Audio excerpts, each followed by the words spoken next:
Hello students, welcome to my YouTube channel. मैं हूं आपका ट्यूटर अमन और आज मैं आपको न्यूट्रिशन के बारे में पूरी प्रॉपर डिटेल में पढ़ाने जा रहा हूं। इससे पहले हमने इस सीरीज़ में क्या क्या पढ़ लिया, इससे पहले मैंने आपको लिविंग नॉन लिविंग थिंग्स के बीच में जो डिफरेंसेस थे उनके बारे में आपको काफ़ी जानकारी दी है लेक्चर फर्स्ट में। सेकंड लेक्चर में मैंने आपको जितने भी लाइफ प्रोसेसेस हैं, लाइफ प्रोसेस क्या होता है और डिफरेंट टाइप्स के डिफरेंट जो लाइफ प्रोसेसेस हैं उनके बारे में आपको बताया है। अगर आपने वो वीडियोस नहीं देखी हैं तो मैंने डिस्क्रिप्शन बॉक्स में उनका लिंक दे दिया है, आप वहां से जाकर वो पिछली videos lecture first and lecture second को देख सकते हैं। तो चलिए शुरू करते हैं। आज का हमारा है थर्ड लेक्चर और इसमें मैं आपको कंप्लीट डिटेल में पढ़ाने वाला हूँ कि न्यूट्रिशन क्या होता है और न्यूट्रिशन के कितने टाइप्स होते हैं या फिर न्यूट्रिशन के मोड्स क्या होते हैं और डिफरेंट टाइप्स के न्यूट्रिशन मैं आपको पढ़ाने वाला हूँ। तो जैसे कि हमने पिछली वीडियो में ऑलरेडी मैंने आपको बता रखा है कि व्हाट इज न्यूट्रिशन। न्यूट्रिशन क्या है? न्यूट्रिशन देखिए, हर इंसान को, every living organism need energy to maintain its living state. चाहे वो सिंगल सेलुलर बैक्टीरिया हो, यूनिसेलुलर बैक्टीरिया हो या मल्टी सेलुलर एनिमल या मल्टी सेलुलर हम ह्यूमन बींग्स हो, सबको क्या क्या चाहिए होता है लिविंग स्टेट मेंटेन करने के लिए? सबके सेल्स को लिविंग स्टेट मेंटेन करने के लिए एनर्जी रिक्वायर्ड होती है। और ये एनर्जी हमें कहाँ से मिलती है? ये एनर्जी हमें एक्सटर्नल बॉडी के बाहर से मिलती है in the form of nutrients. हम फूड खा के ये एनर्जी को ऑब्टेन करते हैं। और मैंने बताया था द अल्टीमेट सबस्ट्रेट, जिसमें सारे के सारे न्यूट्रिएंट्स ब्रेक डाउन होते हैं, जिसका ऑक्सीडेशन होता है तो एनर्जी निकलती है। वो क्या है? That is glucose. ठीक है, तो न्यूट्रिशन क्या है? न्यूट्रिशन इज कि देखिए यहाँ पे क्या लिखा है, all living organisms need nutrients to build up most of their own body molecules and to get energy for doing work।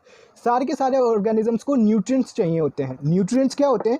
हमने पहले भी बता चुका हूँ, ये न्यूट्रिएंट्स वो फूड मॉलिक्यूल्स हैं जो हम अपने फ्रॉम एक्सटर्नल एनवायरनमेंट कंज्यूम करते हैं और उन्हें कंज्यूम करने से हमें क्या मिलती है? एनर्जी मिलती है। तो ये न्यूट्रिएंट्स किस लिए चाहिए होते हैं? ये न्यूट्रिएंट्स हमारी बॉडी के ग्रोथ में हमारी मदद करते हैं, ये बॉडी के हमारे मेंटेनेंस फंक्शंस में हमारी मदद करते हैं, as well as the most important function, ये जो न्यूट्रिएंट्स हैं ये अल्टीमेटली ग्लूकोज में कन्वर्ट होकर क्या प्रोवाइड करते हैं हमें? ये अल्टीमेटली ग्लूकोज में कन्वर्ट होकर हमें एनर्जी प्रोवाइड करते हैं। And energy is very very essential to for our survival. ठीक है, तो न्यूट्रिएंट्स अब सबसे पहले आपको, अब न्यूट्रिशन से अभी तक मैंने जब न्यूट्रिशन की हेडिंग चल रही है, मैंने आपको न्यूट्रिएंट के बारे में बोला कि ये न्यूट्रिएंट है, ये करते हैं, वो करते हैं। तो ये भी जानना आपको बहुत ज़रूरी है कि असल में न्यूट्रिएंट होते क्या है या इनकी प्रॉपर डेफिनेशन क्या होती है। तो इनकी प्रॉपर डेफिनेशन क्या है? Nutrients are inorganic as well as organic substances which the organisms obtain from their surroundings in order to synthesise their own body constituents and use them as the source of energy। तो nutrients can be inorganic as well as organic substances, जो कि organism external environment से obtain करता है, surrounding environment से obtain करता है अपने बॉडी कॉन्स्टिट्यूएंट्स को सिंथेसाइज करने के लिए, नए मॉलिक्यूल्स बनाने के लिए। देखिए ग्रोथ में क्या होता है? नए सेल्स बनते हैं, नए मॉलिक्यूल्स बनते हैं, तो वो नए मॉलिक्यूल्स बनाने के लिए वो न्यूट्रिएंट्स का इस्तेमाल करता है। और सबसे मेन इंपॉर्टेंट इस्तेमाल क्या होता है न्यूट्रिएंट्स का इस्तेमाल? वो किस लिए करता है? For the nutrients are used as a source of energy. They are used as source of energy. अभी मैंने आपको बताया, अभी मैंने इसकी डेफिनेशन में दो चीज़ें आई, inorganic nutrients and organic nutrients. तो अब हम इसी के बारे में बात करेंगे।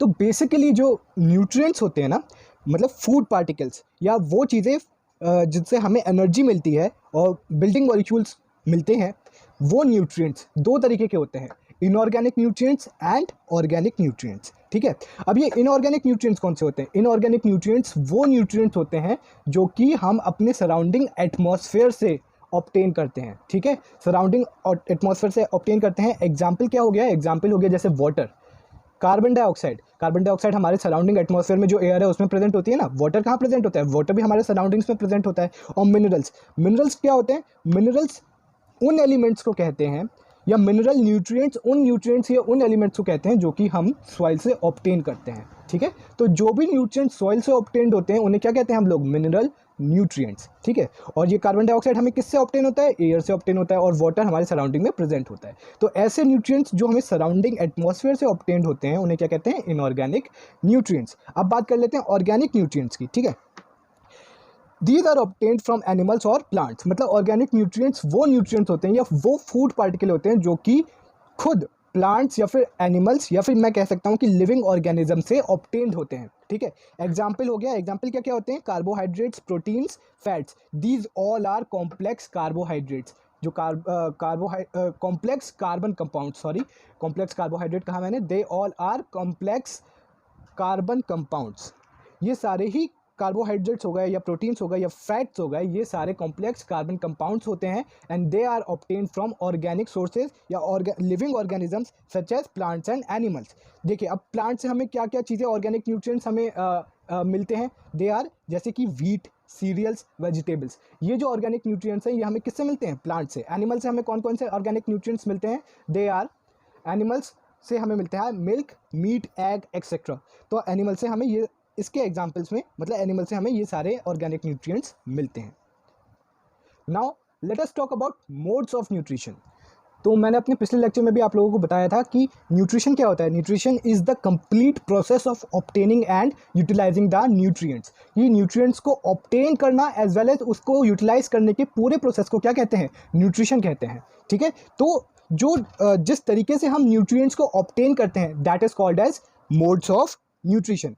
The method of obtaining food by the organism is called modes of nutrition. ये न्यूट्रिशन की डेफिनेशन का फर्स्ट पार्ट है, the process of obtaining nutrient. ठीक है, तो कैसे ऑब्टेन करते हैं हम, किसी भी न्यूट्रिएंट को कैसे ऑब्टेन करते हैं या कोई भी ऑर्गेनिज्म किसी भी न्यूट्रिएंट को कैसे ऑब्टेन करता है, this is known as modes of nutrition. ठीक है, तो इसकी आप एक बार देख लेते हैं, पढ़ लेते हैं। ये methods of obtaining food by the organism is called modes of nutrition and depending on the modes of nutrition it is divided into two major groups.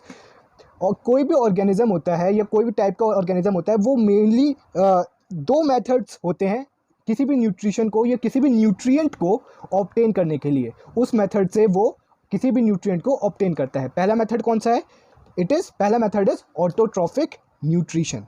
First method is known as autotrophic nutrition and second method is known as heterotropic nutrition.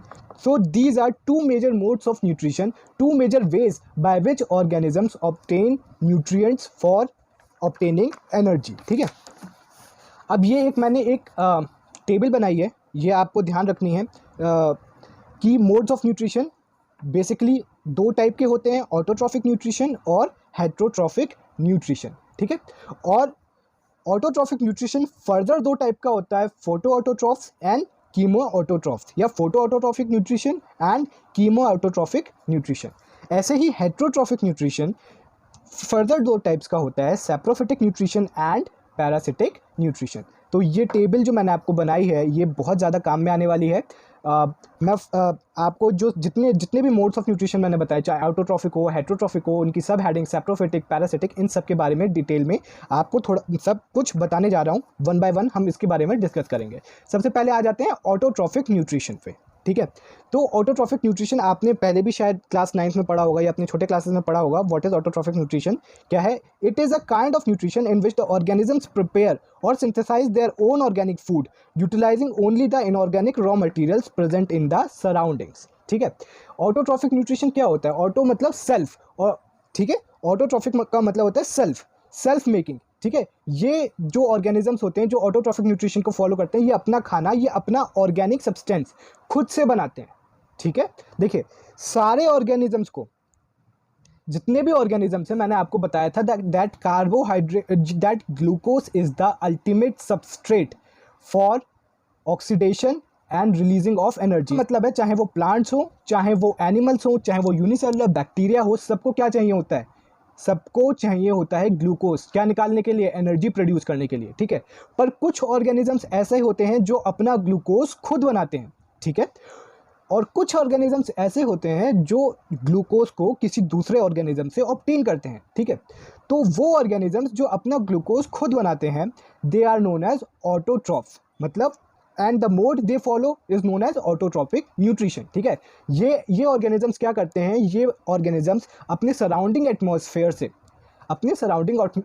से ये organisms क्या करेंगे? ये organisms बाहर से carbon dioxide, inorganic nutrients, जैसे मैंने आपको बताया, जैसे कि कार्बन डाइऑक्साइड और वाटर यूज़ करके ये अपने बॉडी के अंदर खुद से ऑर्गेनिक सब्सटेंस या ऑर्गेनिक न्यूट्रिएंट जिसमें से एनर्जी निकलती है वो खुद बना लेते हैं। ठीक है, ये कार्बन डाइऑक्साइड और वाटर बाहर से लेंगे और अपनी बॉडी के अंदर ग्लूकोज खुद बना लेंगे और उससे एनर्जी खुद प्रोड्यूस कर लेंगे। So such organisms which prepare their own organic food, ठीक है, जो अपना ग्लूकोज खुद बनाते हैं, by utilizing only the inorganic raw materials present in the surroundings are known as autotrophs, and this mode of nutrition is known as autotrophic nutrition. ठीक है, तो ऑटोट्रॉफ्स क्या होते हैं? ऑटोट्रॉफ्स वो ऑर्गेनिजम्स होते हैं जो ऑटोट्रॉफिक न्यूट्रिशन को फॉलो करते हैं, और उसका एग्जाम्पल क्या हो गया? एग्जाम्पल हो गए जैसे कि ग्रीन प्लांट्स। ग्रीन प्लांट्स क्या करते हैं? ग्रीन प्लांट्स क्या बाहर से हम लोगों ने दाल चावल रोटी देते हैं खाने के लिए कि भैया ये खा लो, और फिर उसके बाद में वो क्या कहते हैं, तो ऐसा नहीं होता है ना, हम दाल चावल रोटी उन्हें नहीं देते हैं।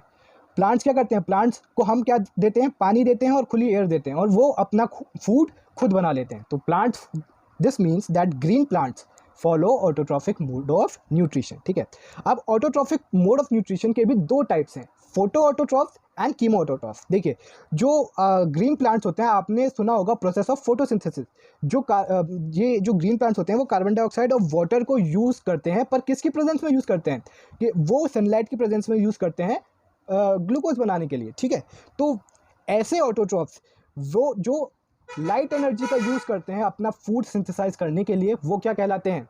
वो कहलाते हैं फोटो ऑटोट्रॉफ्स। क्योंकि आप देख लीजिए definition, photo autotrophs synthesise their own food by utilising या यूजिंग लाइट एनर्जी।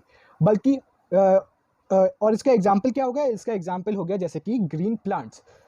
कि अब देख लेते हैं कीमो ऑटोट्रॉफ्स। कीमो ऑटोट्रॉफ्स क्या होते हैं? कीमो ऑटोट्रॉफ्स वो ऑटोट्रॉफ्स होते हैं जो अपना फूड खुद बनाते हैं, बट कैसे? By utilising chemical energy. ठीक है, वो सराउंडिंग जो केमिकल्स होते हैं उनमें से जो एनर्जी निकलती है वो यूटिलाइज करके अपना खुद का फूड बनाते हैं, जैसे कि सम बैक्टीरियाज, सम कीमो ऑटोट्रॉफिक बैक्टीरिया। ऑर्गेनिज्म चाहे कोई भी हो, सभी ऑर्गेनिजम्स को ग्लूकोज चाहिए होता है। ठीक है, कुछ ऑर्गेनिजम्स जैसे कि ऑटोट्रॉफ्स क्या करते हैं? अपना ग्लूकोज खुद बनाते हैं, बट कुछ ऑर्गेनिजम्स थोड़े, मैं क्या कह सकता हूँ, कुछ ऑर्गेनिजम्स मक्कार होते हैं, या कुछ ऑर्गेनिजम्स थोड़ा ईजी वे अपनाते हैं। ठीक है, और वो क्या करते हैं? वो कहते हैं हम नहीं बनाएंगे अपना ग्लूकोज, हम क्या करेंगे? हम किसी दूसरे ऑर्गेनिज्म से, हम बाहर से ही already pre prepared carbon compound हम अपने अंदर ले लेंगे, और हम आराम से उसे ही यूटिलाइज करेंगे, उसे ब्रेक डाउन करेंगे, और उसमें से ग्लूकोज निकाल के आराम से अपनी एनर्जी प्रोड्यूस करेंगे। ठीक है, तो सच ऑर्गेनिजम्स, ठीक है, such organisms